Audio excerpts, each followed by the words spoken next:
Time, always ticking, whether we notice it or not. But the older we get, the faster it seems to vanish. Remember how summers as kids felt like eternity? But now, years just blur together.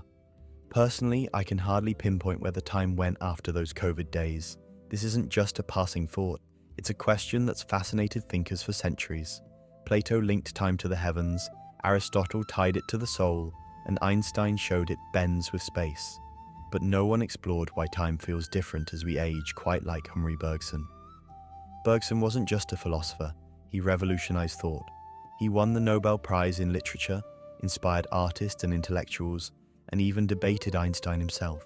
His 1889 work, Time and Free Will, challenged the idea of time as a fixed sequence.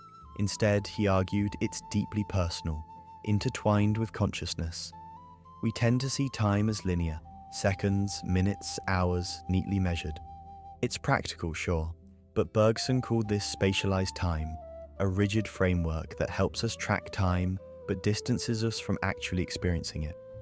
Real time, he argued, isn't fixed. It stretches, shrinks, and shifts based on our emotions and attention.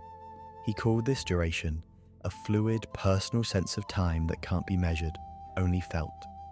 Ever lost an hour on social media in what felt like minutes, or endured a silent minute that dragged forever? That's duration in action. Bergson believed our obsession with measured time fuels modern anxiety and burnout. And in 1922, this idea collided with Einstein's physics in a legendary debate. Bergson, then 62, listened to Einstein's lecture on relativity. When the floor opened for questions, he stood, not to challenge Einstein's physics, but to argue that time wasn't just mathematical, it was deeply human. Einstein dismissed this, insisting time was purely scientific. The debate made headlines. Scientists sided with Einstein, but Bergson wasn't rejecting progress. He simply believed science was missing something fundamental. For him, real time wasn't a sequence of separate moments. It was a continuous flow. Past, present, and future weren't distinct, but blended together in experience. This wasn't just philosophy, it was a call to live more fully. As kids, time feels endless because everything is new. Each moment grabs our full attention, stretching time in our minds. But as we age, routine takes over. With fewer novel experiences, time feels like it's slipping away. Bergson also noted that time feels proportional to our lifespan. A year for a child is a massive fraction of their life. For an adult, it's just another blur.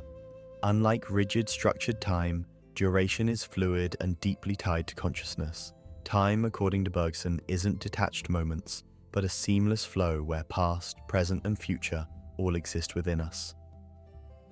The past isn't gone, it shapes our emotions and perceptions. The future isn't waiting, it exists as potential, guiding our choices. And the present, it's where past and future merge, shaping our experience of reality.